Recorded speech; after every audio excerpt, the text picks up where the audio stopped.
ರೈತರು ಹಲವಾರು ದಶಕಗಳಿಂದ ವಾಸ ಮಾಡುತ್ತಿದ್ದ ಹಾಗೂ ಕೃಷಿ ನಡೆಸಿಕೊಂಡು ಬಂದ ಭೂಮಿಯನ್ನು ರಾಜ್ಯ ಸರ್ಕಾರವು ಏಕಾಏಕಿ ಅರಣ್ಯ ಭೂಮಿ ಎಂದು ಘೋಷಿಸಿ ರೈತರನ್ನು ಒಕ್ಕಲೆಬ್ಬಿಸಿದೆ.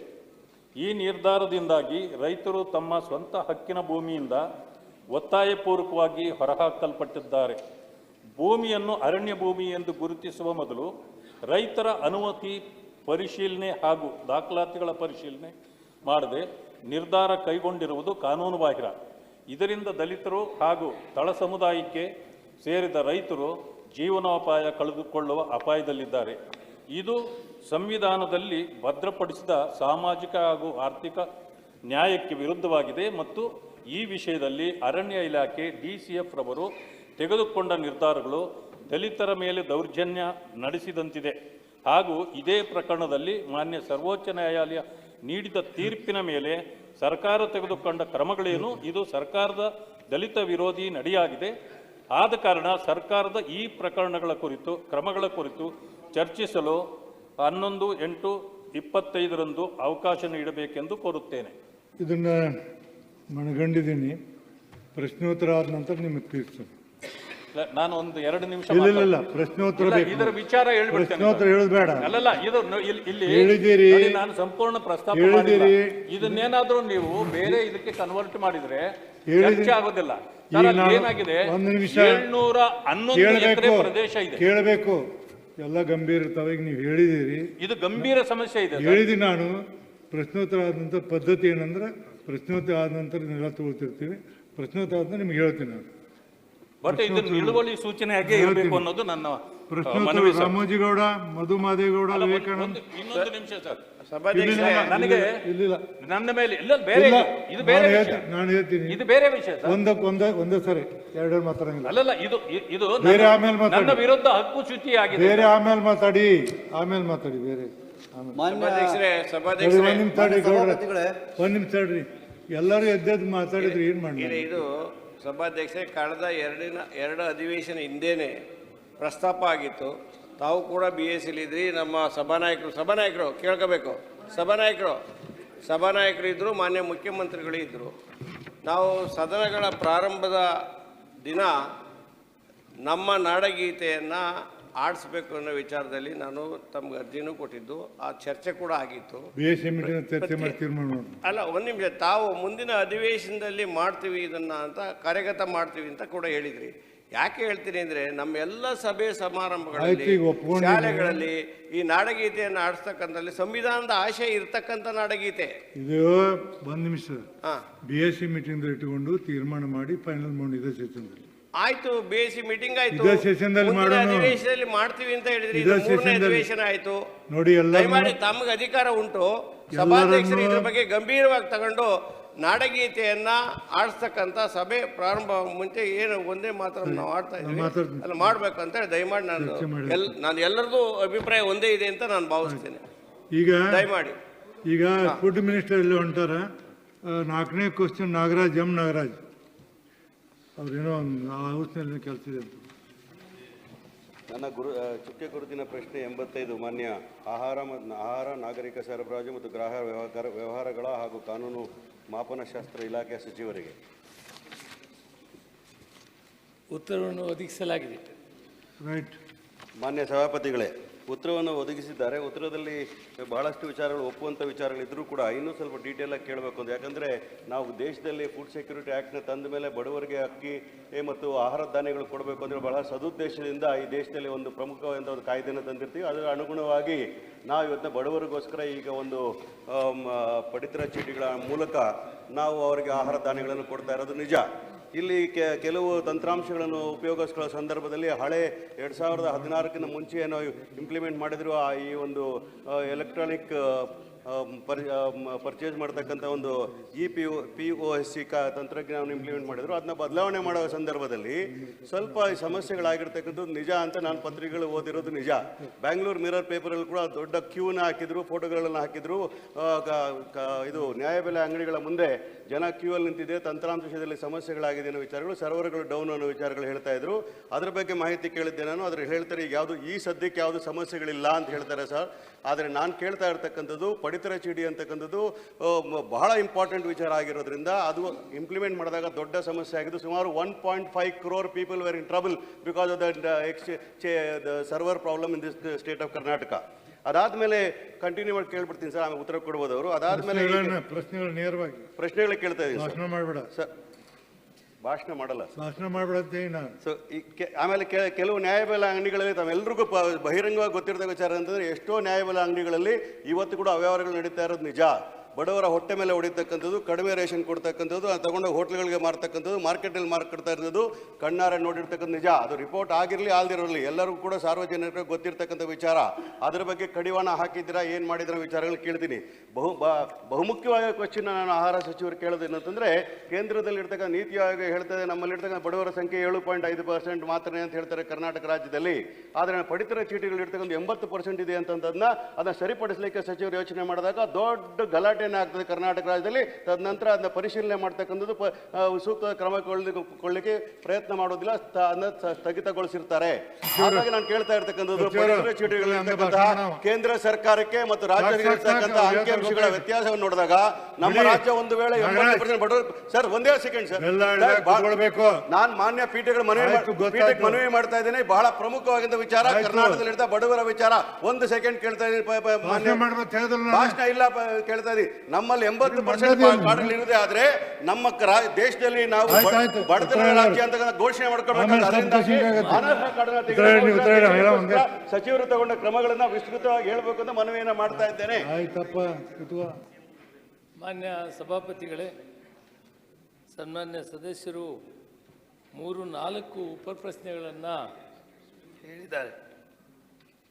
ತಾಂತ್ರಿಕ ದೋಷ ಮೊದಲು ಇದ್ದಿದ್ದು ನಿಜ, ಅದನ್ನು ಸಂಪೂರ್ಣವಾಗಿ ಸರಿ ಮಾಡಿದ್ದೀವಿ.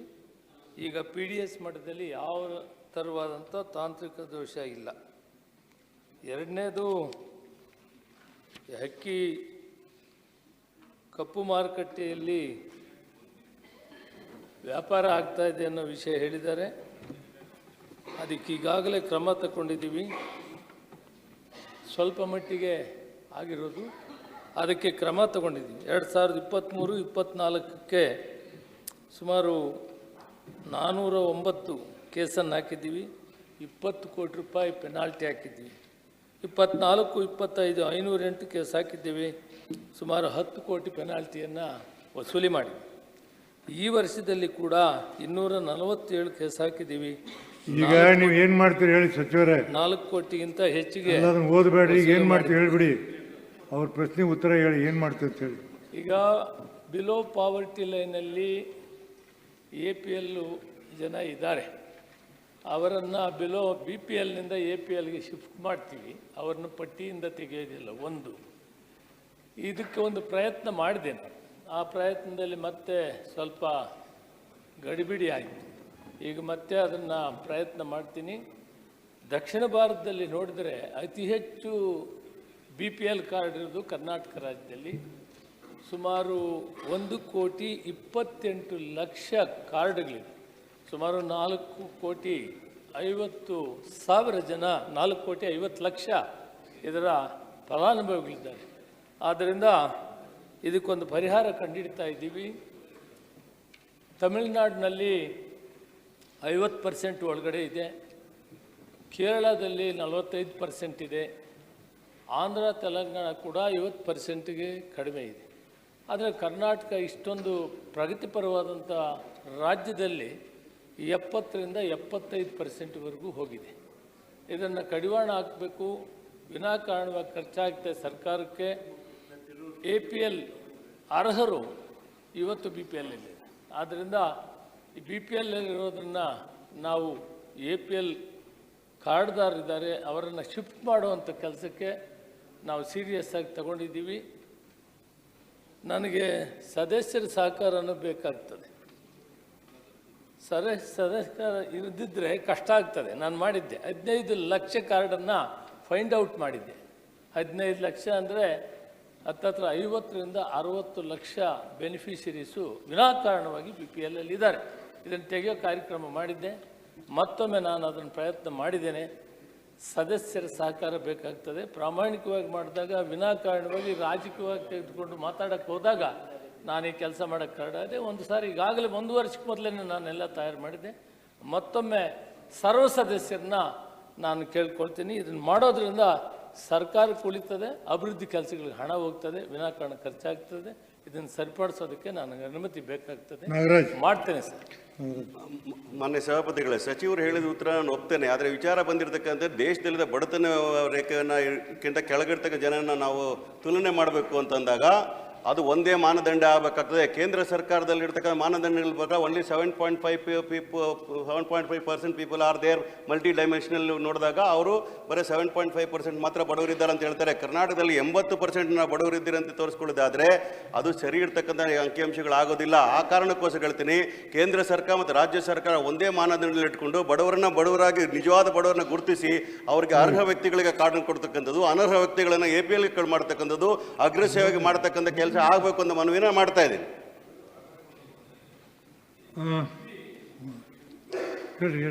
ಕೇಂದ್ರ ಸರ್ಕಾರದ ಮಾನದಂಡಗಳು 12 ಇದೆ,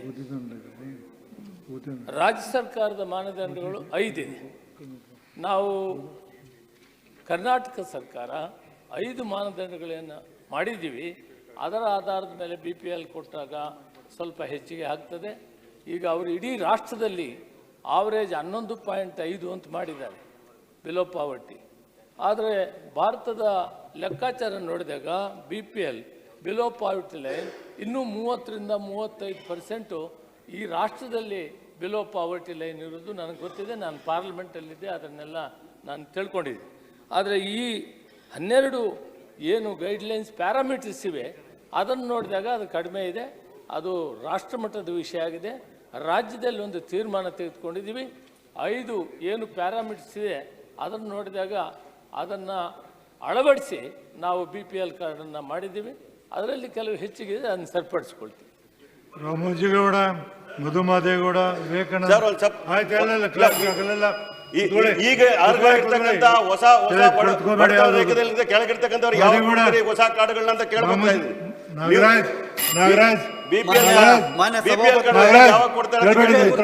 ಸಂಖ್ಯೆ 133, 164 ಮತ್ತು 144 ಸನ್ಮಾನ್ಯ ಶಾಲಾ ಶಿಕ್ಷಣ ಮತ್ತು ಸಾಕ್ಷರತಾ ಸಚಿವರು.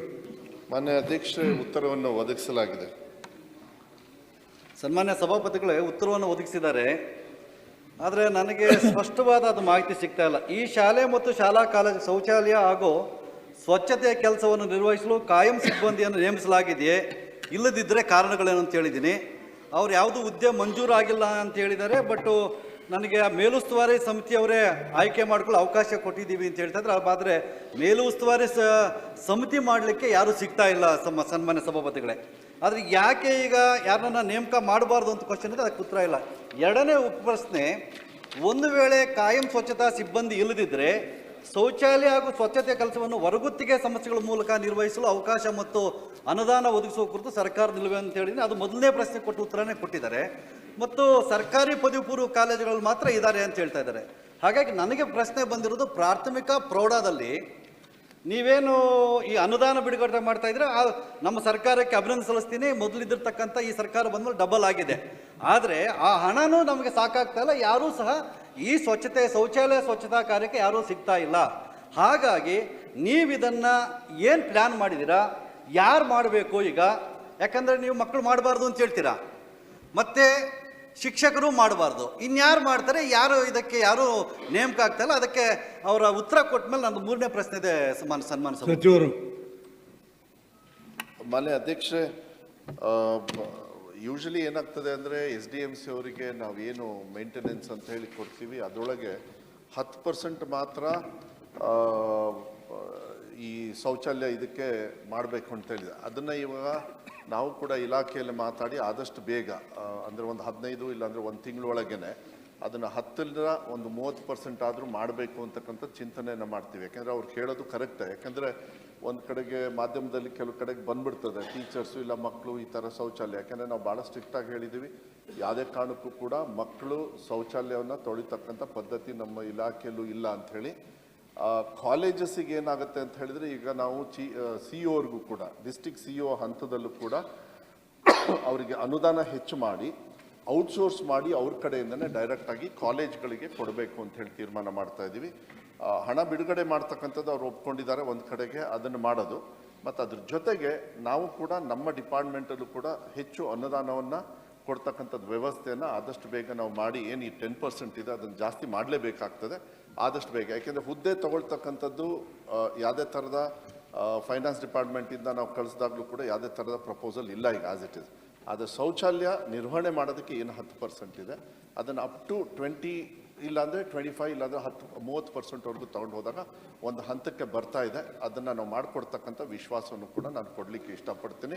ಮತ್ತು ಮೇಸ್ಟ್ಗಳಿಗೆ ಅದು ಕಮ್ಮಿ ಆಗ್ತದೆ ಅವಾಗ ಬೇರೆ ಕೆಲಸ ಮಾಡೋದಕ್ಕೆ ಮತ್ತು ಪಾಠ ಹೇಳ್ಕೊಡೋದಕ್ಕೂ ಕೂಡ ಅವ್ರಿಗೆ ಅನುಕೂಲ ಆಗುತ್ತೆ ಅಂತಕ್ಕಂಥದ್ದು ವಿಶ್ವಾಸವನ್ನು ಕೊಡಲಿಕ್ಕೆ ಇಷ್ಟಪಡ್ತೀನಿ. ಮಧುಮದೇಗೌಡ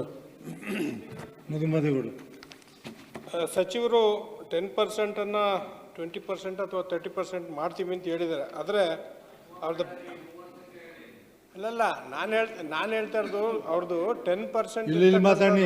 ಮಧುಮದೇಗೌಡ ಈ ಕಡೆ ಮಾತಾಡು. 10,000 ರೂಪಾಯಿ ವರ್ಷಕ್ಕೆ ಇವರು ನಿಗದಿ ಮಾಡಿರ್ತಕ್ಕಂಥದ್ದು 10,000 ರೂಪಾಯಿ. 10,000ದಲ್ಲಿ 10% ಇದ್ದರೆ ಅದು 1,000 ರೂಪಾಯಿ ಆಗ್ತದೆ. ಈಗ 20% ಮಾಡಿದ್ರು 2,000 ರೂಪಾಯಿ ಆಗ್ತದೆ. 2,000 ರೂಪಾಯಿ ವರ್ಷಕ್ಕೆ 2,000 ರೂಪಾಯಿನೇ ಇಲ್ಲಿ ಯಾರು ಟಾಯ್ಲೆಟ್ ಕ್ಲೀನ್ ಮಾಡೋಕ್ಕೆ ಯಾರೂ ಸಿಗೋದೂ ಇಲ್ಲ. ನೀವು 30% ಮಾಡಿದ್ರೂ ಭಾಳ ಕಷ್ಟ ಆಗ್ತದೆ. ಅದರಿಂದ ನೀವು ಬೇಸ್ ಲೈನ್ನ ನೀವು ಜಾಸ್ತಿ ಮಾಡ್ದೇನೆ ಹೋದರೆ ಪ್ಲಸ್ ಅನುದಾನ ಕೊಡುವಂಥ ಅನುದಾನನೂ ಕೂಡ ತಾವು ಹೇಳಿದ್ದೀರಿ, ಅನುದಾನ ಇದ್ದಂಥ ಸಂದರ್ಭದಲ್ಲಿ ನಾವು ಬಿಡುಗಡೆ ಮಾಡ್ತೀವಿ ಅಂತ. ಮಾನ್ಯ ಅಧ್ಯಕ್ಷರೇ, ಅದೇನಂತ ಹೇಳಿದ್ರೆ ಈಗ ಅನುದಾನ ಏನು ನಾವು ಕೊಡ್ತಾ ಇದೀವಿ ಅದನ್ನೇ ಜಾಸ್ತಿ ಮಾಡಬೇಕು ಅಂತಾನೆ ನಾವು ತೀರ್ಮಾನ ಮಾಡಿದೆ. ಅವಾಗ ನಾವು 20-30% ಕೊಟ್ಟಾಗ ಅಲ್ಲ, ನೀವು ಅದನ್ನ ಹೇಳಿಲ್ಲ. ಇದರಲ್ಲಿ 10% ಕೊಡ್ತೀವಿ ಅಂತ ನೀವು ಹೇಳ್ತಾ ಇದ್ದೀರಿ. ಈಗ ಏನು ಬಿಡುಗಡೆ ಆಗ್ತಾ ಇದೆ ಅದನ್ನು 10% ಇರೋದು ಜಾಸ್ತಿ ಮಾಡೋದ್ರ ಜೊತೆಗೆ ನಾವು ಈಗ 100 ಮಕ್ಕಳಿದ್ರೆ ಅವರಿಗೆ ಎಷ್ಟು ಜಾಸ್ತಿ ಮಾಡಬೇಕು, 200 ಮಕ್ಕಳಿದ್ರೆ ಏನು ಅದು ಸ್ಲ್ಯಾಬ್ ಜಾಸ್ತಿ ಸ್ಲ್ಯಾಬ್ ಅನ್ನು ಕೂಡ ಜಾಸ್ತಿ ಮಾಡಿದ್ರೆ ನೀವು ಏನು ಪರ್ಸೆಂಟೇಜ್ ಕೊಡ್ತೀರೋ ಅದು ಉಪಯೋಗಕ್ಕೆ ಬರ್ತದೆ. ಅದನ್ನು ಜಾಸ್ತಿ ಈಗ ಇರೋ ಸ್ಲ್ಯಾಬ್ ಅಲ್ಲಿ ನೀವು ಏನಾದರೂ ಪರ್ಸೆಂಟೇಜ್ ಕೊಟ್ಟರು ಇನ್ಕ್ರೀಸ್ ಮಾಡಿದ್ರು ಕೂಡ ಅದು ಏನೋ ಪ್ರಯೋಜನಕ್ಕೆ ಬರೋದಿಲ್ಲ. ಈಗ ನಮ್ಮ ಸರ್ಕಾರ ಬಂದ ಮೇಲೆ ಮುಂಚೆ ಏನಿತ್ತು ಅದನ್ನ ಡಬಲ್ ಮಾಡಿದ್ದೀವಿ, ಅದು ಸಾಲ್ತಾ ಇಲ್ಲ. ಅದು ಇನ್ನೂ ಕೂಡ ಜಾಸ್ತಿ ಮಾಡಿ ಅವರಿಗೆ ಹೆಚ್ಚು ಮೊತ್ತವನ್ನು ಕೊಡ್ತಕ್ಕಂಥದ್ದು ಮಕ್ಕಳ ಸಂಖ್ಯೆ ಅನುಗುಣವಾಗಿ ನಾವು ಜಾಸ್ತಿ ಮಾಡಿದರೆ ಅದು ಚೆನ್ನಾಗಿರ್ತದೆ ಅಂತ ಹೇಳಿ ನನ್ನ ಇದು ಕೆಲಸದ ಏನಾಗ್ತದೆ. 500 ಮಕ್ಕಳಿರಲ್ಲೂ ಕೂಡ ಬರೀ ನಾವು 50,000 ರೂಪಾಯಿ ಕೊಟ್ಟಿರ್ತೀವಿ, 25 ಮಕ್ಕಳಿರಲ್ಲೂ ಕೂಡ 50,000 ರೂಪಾಯಿ ಕೊಟ್ಟಿರೋದು, ಅದು ತಾರತಮ್ಯ ಆಗ್ತದೆ. ಆದರೆ ಅದನ್ನ ಸ್ಲ್ಯಾಬ್ ಸಿಸ್ಟಮ್ ಅಲ್ಲಿ ಮಾಡ್ಬೇಕಂತ ಇಲಾಖೆಯಲ್ಲಿ ಈಗಾಗಲೇ proposal I think within 1 month. ಇದರ ಜೊತೆಗೆ ಇದನ್ನ ಹೊರಗುತ್ತಿಗೆ ಮಾಡೋದಕ್ಕೆ ತಾವು ಅನುಕೂಲ ಮಾಡಿಕೊಟ್ರೆ ಒಳ್ಳೇದು ಅಂತ ನಮ್ಮ ಅದೇ ಪ್ಲಾನ್ ಅದೇ ಕೂಡ. ಈಗ ಗ್ರಾಮಾಂತರ ಪ್ರದೇಶದಲ್ಲಿ ಇದನ್ನ ತೊಳಿಲಿಕ್ಕೆ ಯಾರು ಸಿಗ್ತಾ ಇಲ್ಲ. ಗ್ರಾಮಾಂತರ ಪ್ರದೇಶದಲ್ಲಿ ಇರ್ತಕ್ಕಂಥವ್ರು ಯಾರು ಸಿಗ್ತಾ ಇಲ್ಲ. ಅದರಿಂದ ಹೊರಗುತ್ತಿಗೆಗೆ ನೀವು ಇದನ್ನ ಅನುಕೂಲ ಮಾಡಿಕೊಡ್ಬೇಕು ಅಂತ ನಾವು ಯಾರನ್ನೂ ತಗೊಳ್ಳಿಲ್ಲ ಅಂದ್ರೆ ಅದನ್ನ ಹೊರಗುತ್ತಿಗೆ ತಗೊಳ್ಬೇಕು ಅಂತಕ್ಕಂಥ ನಿಟ್ಟಿನ ಮೇಲೆ ನಾವು ಈ ತೀರ್ಮಾನಗಳನ್ನು ತಗೊಳ್ತಾ ಇದೀವಿ. ಅದೇ 1 ತಿಂಗಳೊಳಗೆ ಒಂದು ತೀರ್ಮಾನವನ್ನು ಸ್ಲ್ಯಾಬ್ ಸಿಸ್ಟಮ್ ಅಲ್ಲಿ ಮಾಡ್ತೀವಿ. ಅವಾಗ ವರ್ಕ್ ಲೋಡ್ ಮೇಲೂ ಕರೆಕ್ಟಾಗಿ ಕೆಲಸ ಮಾಡ್ಲಿಕ್ಕೂ ಕೂಡ ಅದು ಸರಿ ಆಗ್ತದೆ. ಮಾನ್ಯ ಸಭಾಪತಿಗಳೇ, ನಮಗೆ ಇವ್ರು ಕೊಡ್ತಕ್ಕಂಥ ಅನುದಾನ ಮುಖ್ಯ ಅಲ್ಲ ಮಾನ್ಯ ಸಭಾಪತಿಗಳೇ. ಈ ಅಧಿಕಾರಿಗಳು ಕಿರುಕುಳನ್ನು ಕೊಡ್ತಾ ಇದ್ರಲ್ಲ ಇದ್ರ ಮೇಲೆ, ಇದು ದೊಡ್ಡ ಸಮಸ್ಯೆ ಆಗಿರೋದು ಸಭಾಪತಿಗಳೇ. ಇವ್ರು ಹೋಗ್ತಾರೆ, ಇವರು ಮಕ್ಕಳು ಮಾಡಬಾರ್ದು ಅಂತ ಹೇಳ್ತಾರೆ. ಅಲ್ಲಿ ಯಾರು ನಮಗೆ ಉಸ್ತುವಾರಿ ಸಮಿತಿಯಿಂದ ನೇಮಕ ಮಾಡ್ಕೊಳ್ಳೋಕ್ಕಾಗಲ್ಲ. ಅಧಿಕಾರಿಗಳು ಹೋಗ್ತಾರೆ, ಶಾಲಾ ಸ್ವಚ್ಛತಾ ಮಾಡಿ. ಒಂದು ರಾಮನಗರದಲ್ಲಿ ಒಂದು ಇನ್ಸಿಡೆಂಟ್ ಆಗಿದೆ ಮಾನ್ಯ ಸಭಾಪತಿಗಳೇ. ಹಾಲ್ ಚೆಲ್ಲಿದೆ, ಹಾಲ್ ಚೆಲ್ಲಿರೋದನ್ನ ಮಗು ಮತ್ತು ಟೀಚರು ಕ್ಲೀನ್ ಮಾಡ್ತಾ ಇದ್ದಾರೆ. ಸಿಇಒ ಹೋಗ್ತಾರೆ, ಸಸ್ಪೆಂಡ್ ಮಾಡ್ತಾರೆ. ಯಾರು ಮಾಡ್ಬೇಕಿನ್ನ? ಹಾಲ್ ಚೆಲ್ಲಿರೋ ಇದಕ್ಕೆ 12 ಗಂಟೆಗೆ 1 ಗಂಟೆಗೆ ಬಂದು ಯಾರನ್ನ ಕ್ಲೀನ್ ಮಾಡ್ತಾರಾ? ಇದೊಂದಾಯ್ತು. ಎರಡನೇದು, ಒಂದು ಶಿಕ್ಷಕರು ಇಲ್ಲಿ South 2 ಅಲ್ಲಿ ಬೆಂಗಳೂರಲ್ಲಿ ಒಂದು ಮಗು ಯಾರೋ ಒಂದು ಫೋಟೋ ತಗೊಂಡು ಪೊರಕೆ ಇಟ್ಕೊಂಡಿರೋದನ್ನ ಫೋಟೋ ತಗೊಂಡು ಅವ್ರನ್ನ ಸಸ್ಪೆಂಡ್ ಮಾಡಿದ್ದಾರೆ. ಬೇಗೂರಲ್ಲಿ ಒಬ್ಬ ಪಾಪ ರಿಟೈರ್ಡ್ ಆಗುವಂತ ಶಿಕ್ಷಕರು ಬರೀ ಇನ್ನು 2 ಮಂತ್ಸ್ ಅಲ್ಲಿ ರಿಟೈರ್ಡ್ ಆಗ್ತಾರೆ ಸನ್ಮಾನ್ಯ ಸಭಾಪತಿಗಳೇ. ಅವ್ರನ್ನ ಸಸ್ಪೆಂಡ್ ಮಾಡಿ ಸಿ ವಲಯಕ್ಕೆ ಕೊಟ್ಟಿದ್ದಾರೆ, C+. ಈ ರೀತಿ ಅಧಿಕಾರಿಗಳು ತೊಂದರೆ ಕೊಡ್ತಾ ಇದ್ದಾರೆ. ಇಲ್ಲಿ ನೀವು ಕೊಡ್ತಕ್ಕಂಥ ಅನುದಾನ ನಮಗೆ ಬೇಡ, ನೀವು ಯಾವುದಾದ್ರೂ ಏಜೆನ್ಸಿ ಕೊಡಿ, ಏಜೆನ್ಸಿ ಅವರು ಮೇಂಟೈನ್ ಮಾಡ್ಕೊಂಡು ಹೋಗ್ಲಿ. ಇಲ್ಲ ಅಂದ್ರೆ ನಿಮ್ಮ ಅಧಿಕಾರಿಗಳು ಸೂಚನೆ ಮಾಡ್ರಿ. ನೀವು ಈ ರೀತಿ ಯಾವ್ದನ್ನ ಒಂದು ಏಜೆನ್ಸಿ ಕೊಡುವವರೆಗೂ ಅಧಿಕಾರಿಗಳು ಶಿಕ್ಷೆಗೆ ತೊಂದರೆ ಆಗಬಾರ್ದು. ಏನಾದ್ರೂ ಒಬ್ಬ ಶಿಕ್ಷಕ ಸಸ್ಪೆಂಡ್ ಮಾಡ್ಬೇಕು ಅಂದ್ರೆ ಮಾನ್ಯ ಸಭಾಪತಿಗಳೇ, ಮಕ್ಕಳ ಕೈಲಿ ಒಂದು ಪರಕೆ ಕೊಟ್ಟರೆ ಅವ್ರು ಸಸ್ಪೆಂಡ್ ಮಾಡ್ಬೋದು. ಸೋಷಿಯಲ್ ಮೀಡಿಯಾದಲ್ಲಿ ಹಾಕ್ತಾರೆ, ಸಸ್ಪೆಂಡ್ ಮಾಡ್ತಾ ಇದ್ದಾರೆ. ನನ್ನ ಮತಕ್ಷೇತ್ರದಲ್ಲಿ 3 ಜನಕ್ಕೆ ಈ ರೀತಿ ಮಾಡಿದ್ದಾರೆ 6 ತಿಂಗಳಲ್ಲಿ. ಈ ರೀತಿ ಅಧಿಕಾರಿಗಳು ತೊಂದರೆ ಕೊಟ್ರೆ ಈ ಶಿಕ್ಷಕರು ಹೆಂಗ್ ಪಾಠ ಮಾಡ್ತಾರೆ? ಉತ್ತರ ಹೇಳ್ತಾರು ಇವರು ಸಚಿವರೇ. ಇದರ ಸಲುವಾಗಿ ನಾನು ನಿಮ್ಗೆ ಪತ್ರ ಬರ್ದೀನಿ. ಭಾಳ ಮಂದಿಗೆ ಸಮಸ್ಯೆ ಆಗೈತಿ. ಅವ್ರು ಹೇಳೋದು ಗಂಭೀರವಾಗಿ ತಿಳ್ಕೊಬೇಕು. ಇದಕ್ಕೇನಾದರೂ ಬೇರೆ ವ್ಯವಸ್ಥೆ ಮಾಡಿ ಶಾಲೆಯನ್ನು ಸ್ವಚ್ಛ ಇಡುವಂಥ ಬಾತ್ರೂಮ್ ಎಲ್ಲ ಇಡೋದಕ್ಕೆ ಬೇರೆ ವ್ಯವಸ್ಥೆಯನ್ನು ಮಾಡಿ ಶಿಕ್ಷಕರಿಗೆ ಮಕ್ಕಳಿಗೆ ಹಚ್ಚಬೇಡಿ. ಇಲ್ಲ ಮಾನ್ಯ ಅಧ್ಯಕ್ಷ, ಪತ್ರ ಬರ್ದೀನಿ. ಇಲ್ಲ ಅದನ್ನ ಪತ್ರದ ಜೊತೆಗೆ ಈಗಾಗಲೇ ಒಂದು ಸ್ಟ್ಯಾಂಡರ್ಡ್ ಆಪರೇಟಿಂಗ್ ಸಿಸ್ಟಮ್ನು ಕೂಡ ನಾವು ಒಂದು ಡೈರೆಕ್ಷನ್ನ ತಗೊಳ್ತಾ ಇದ್ದೀವಿ ಎಲ್ಲ ಕಡೆನೂ. ಆದರೆ ಏನಾಗುತ್ತೆ, ಸೋಷಿಯಲ್ ಮೀಡಿಯಲ್ಲಿ ಬರದೇ ಇರಲಿ, ಬಂದಾಗ ಇಲಾಖೆಯಿಂದ ನಾವು ಮೂನೆ ಮಾಡಬಾರ್ದು ಅಂತ ಹೇಳಿ ತಪ್ಪಾಗುತ್ತೆ. ಅದನ್ನ ಎನ್ಕ್ವೈರಿ ಮಾಡಿ ಅವ್ರದ್ದೇನು ತಪ್ಪಿಲ್ಲ ಅಂತ ಹೇಳಿದ್ರೆ ಅವ್ರ ಮೇಲೆ ಆಕ್ಷನ್ ತಗೊಳ್ಳೋದಕ್ಕೆ ಹೋಗೋದಿಲ್ಲ. ಕೆಲವು ಸತಿ ಇಲ್ಲ ಅಂದ್ರೆ ತಗೊಳ್ಳಿಲ್ಲ ಅಂದ್ರೂ ಕೂಡ ವಿರೋಧ ವ್ಯಕ್ತಪಡಿಸ್ತಕ್ಕಂಥದ್ದು ಸಹಜವಾಗಿರ್ತದೆ. ಅದನ್ನ ಯಾರೋ ಒಬ್ಬರಿಗೆ ತೊಂದರೆ ಕೊಡಬೇಕು ಅಂತ ಹೇಳಲ್ಲ, ಯಾವುದೇ ಕಾರಣಕ್ಕೂ ಅಲ್ಲ. ಮತ್ತೆ ಟೀಚರ್ಸ್ ಆಗಲಿ, ಮಕ್ಕಳ ಕೈಯಲ್ಲಿ ಪೆನ್ ಹಿಡಿಯೋರ ಕೈಯಲ್ಲಿ ಪರ್ಕೆ ಕೊಡಿಸ್ತಕ್ಕಂಥದ್ದು ಸಂಪ್ರದಾಯನೂ ಕೂಡ ನಮ್ಮಲ್ಲಿಲ್ಲ ಯಾವುದೇ ಕಾರಣಕ್ಕೂ. ಬಟ್ ಒಂದು ಸ್ಟ್ಯಾಂಡರ್ಡ್ ಆಪರೇಟಿಂಗ್ ಸಿಸ್ಟಮ್ ಒಂದು ತಂದು ಆದಷ್ಟು ಬೇಗ ತೀರ್ಮಾನವನ್ನು ನಾವು ತಗೊಳ್ತೀವಿ. ಅದನ್ನ ಮಕ್ಕಳು ಮತ್ತೆ ಟೀಚರ್ಸಿಂದ ದೂರ ಇರ್ತಕ್ಕಂಥ ವ್ಯವಸ್ಥೆನೂ ಕೂಡ ನಮ್ಮ ವಿಶ್ವಾಸವನ್ನು ಕೂಡ ಕೊಡಲಿಕ್ಕೆ ಇಷ್ಟಪಡ್ತೀನಿ. ಮಂಚೇಗೌಡ. ಮಾನ್ಯ ಸಭಾಪತಿಗಳೇ, ನನ್ನ ಚುಕ್ಕಿ ಗುರುತಿನ ಪ್ರಶ್ನೆ ಎರಡನ್ನು ಮಾನ್ಯ ವೈದ್ಯಕೀಯ ಯಾರು ಪ್ರಶ್ನೆ ಕೇಳ್ತಾರೋ ಅವ್ರಿಗೆ ಅಷ್ಟ ಕೊಡ್ತೀನಿ ನಾನು ಕೇಳಿದ್ದೀನಿ ಸಭಾಪತಿಗಳೇ. ಇಷ್ಟೊಂದು ಧನ್ಯವಾದಗಳು. ಈಗ ರಾಮುಜಿ ಗೌಡ್ರು ಮತ್ತೆ ನಮ್ಮ ಮಧುಜಿ ಮಾದೇಗೌಡರು ನಮ್ಮ 3 ಜನದ್ದು ಒಂದೇ ಪ್ರಶ್ನೆ. ಮಂಡ್ಯ, ಹಾಸನ್, ಚಾಮರಾಜನಗರ, ಮೈಸೂರು 4 ಭಾಗದಲ್ಲಿ ಶಿಕ್ಷಕರು ಮಕ್ಕಳು ವಾಶ್ರೂಮ್ ತೊಳೆಯಂಗಿಲ್ಲ ಅಂತ ಆದೇಶ ಆಗಿದೆ. ಶಿಕ್ಷಕರು ತುಂಬ ಕಂಪ್ಲೇಂಟ್ ಮಾಡಿದ್ದಾರೆ, ನಾವೇ ತೊಳಿಬೇಕಾಗಿದೆ ಸರ್, ಇವರು 10% ಅನುದಾನ ಕೊಡ್ತಾ ಇದ್ದೀವಿ ಅಂತ ಈಗ ಅನೌನ್ಸ್ ಮಾಡಿದ್ದಾರೆ. 10% ಇವರು ಯಾರ್ದು 1,000 ರೂಪಾಯಿ ಸಿಗುತ್ತೆ ಅವ್ರಿಗೆ, ಯಾರಿಗೂ ಯಾವ ಶಾಲಾ ಕಾಲೇಜ್ಗೂ ಸೇರಿಲ್ಲ ಅದು ದುಡ್ಡು. ನೀವು ದಯಮಾಡಿ ಗ್ರಾಮ ಪಂಚಾಯಿತಿ, ತಾಲೂಕ್ ಪಂಚಾಯಿತಿ, ಜಿಲ್ಲಾ ಪಂಚಾಯಿತಿ, ಪುರಸಭೆ, ನಗರಸಭೆ, ಪಟ್ಟಣ ಪಂಚಾಯಿತಿ, ಕಾರ್ಪೊರೇಷನ್ ಬರುತ್ತೆ, ನೀವು ಆದೇಶ ಮಾಡೋವರೆಗೂ ಒಂದು ಆದೇಶ ಹೊಡಿಸಿ ಅಲ್ಲಿ ಸ್ಥಳೀಯ ಸಂಸ್ಥೆಗೆ ಎಲ್ಲೆಲ್ಲಿ ಬರ್ತವೆ ಸ್ಕೂಲು, ಆ ಸ್ಕೂಲ್ಗಳಲ್ಲಿ ಸ್ವಚ್ಛತೆ ಮಾಡಿ ಅಂತ ಪೌರ ಕಾರ್ಮಿಕರಿಗೆ ಸ್ಯಾಟರ್ಡೇ ಸಂಡೇ ಒಂದು ದಿವಸ 2-3 hours ಕ್ಲೀನ್ ಮಾಡಿಸ್ಕೊಡಿ ಅಂತ ಮನವಿ ಮಾಡ್ತಾ ಇದ್ದೀನಿ ಸರ್.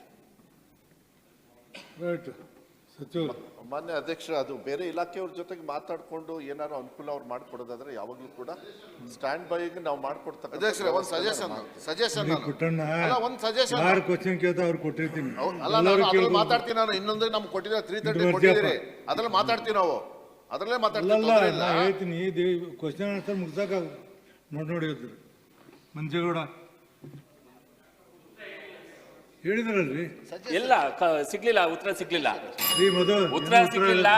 ಶ್ರೀರಂಗಪಟ್ಟಣ ತಾಲೂಕು ಮಾನ್ಯ ಅಧ್ಯಕ್ಷರೇ 75 ವರ್ಷ ಆಗಿದೆ ಶಾಲೆ, ಕಾಮನ್ ಆಗಿ ಹೇಳಿದ್ರು.